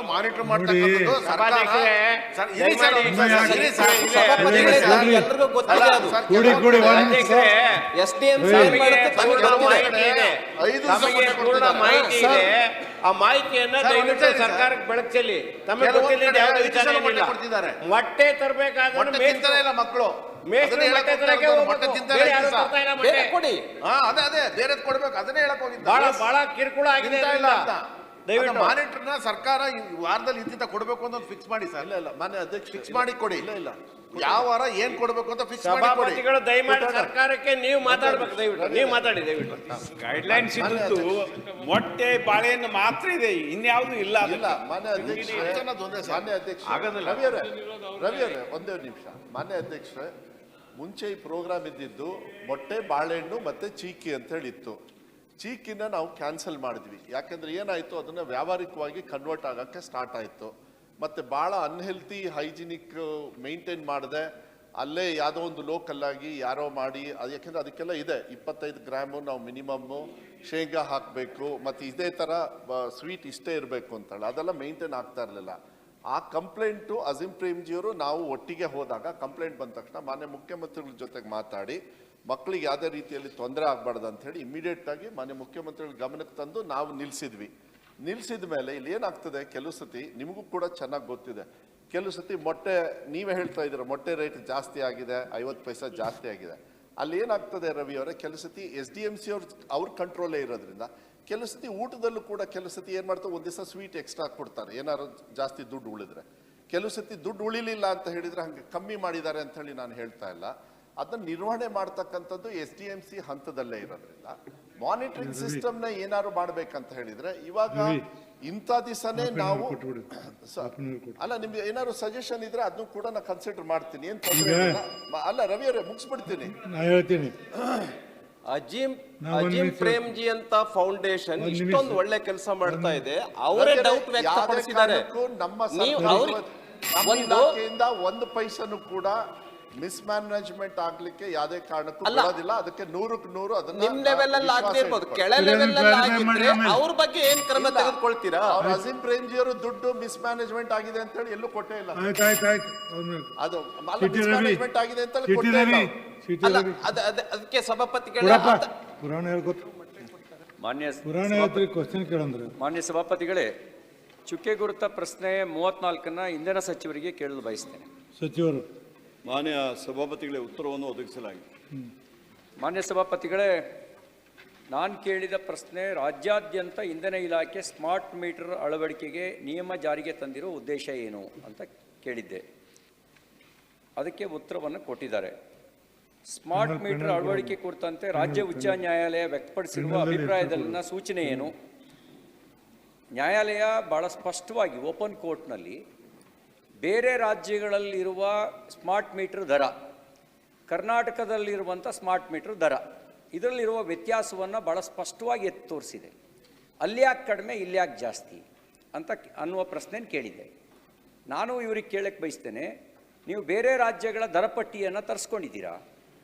ಅಲ್ಲಿರುವ ದರಪಟ್ಟಿ, ಸ್ಮಾರ್ಟ್ ಮೀಟರ್ ದರಪಟ್ಟಿ ಏನು? ಸಿಂಗಲ್ ಫೇಸಿಗೆ ಎಷ್ಟು, 3 ಫೇಸಿಗೆ ಎಷ್ಟು, ಹಾಗೆ ಏನು LTE CTಗೆ ಎಷ್ಟು ದರಪಟ್ಟಿ ತರಿಸ್ಕೊಂಡಿದ್ದೀರಾ? ಅಲ್ಲಿರುವ ದರ ಇಲ್ಲಿರುವ ದರದಲ್ಲಿ ಅಗಾಧವಾದ ವ್ಯತ್ಯಾಸ ಇದೆ. ಅಂದರೆ 200-240% ವ್ಯತ್ಯಾಸ ಇದೆ. ಇದರಿಂದ ಗ್ರಾಹಕರ ಸುಲಿಗೆಗೆ ನಾವೇ ಲೈಸೆನ್ಸ್ ಕೊಟ್ಟಂಗೆ ಆಗಿಲ್ವಾ?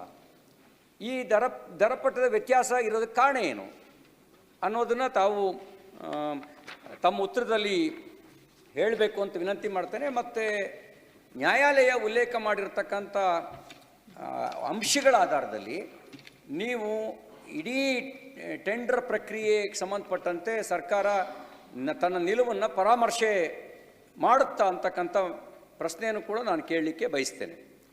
ಆಮೇಲೆ ಸ್ಮಾರ್ಟ್ ಮೀಟರ್ ಟೆಂಡರ್ನಲ್ಲಿ ಬ್ಲಾಕ್ ಲಿಸ್ಟಿಗೆ ಒಳಗಾದಂಥ, ಈಗ ಯಾವಾಗಲೂ ಟೆಂಡರ್ನಲ್ಲಿ ಮೊದಲು ನೀವು ಟೆಕ್ನಿಕಲ್ ಬಿಡ್ ಓಪನ್ ಮಾಡ್ತೀರಿ, ಆಮೇಲೆ ಫೈನಾನ್ಷಿಯಲ್ ಬಿಡ್ ಓಪನ್ ಮಾಡ್ತೀರಿ. ಟೆಕ್ನಿಕಲಿ ಕ್ವಾಲಿಫೈಡ್ ಆಗಿದ್ರೆ ಮಾತ್ರ ಒಂದೇ ಒಂದು ವಿಷಯ ಸಭಾಪತಿಗಳೇ, ಇದು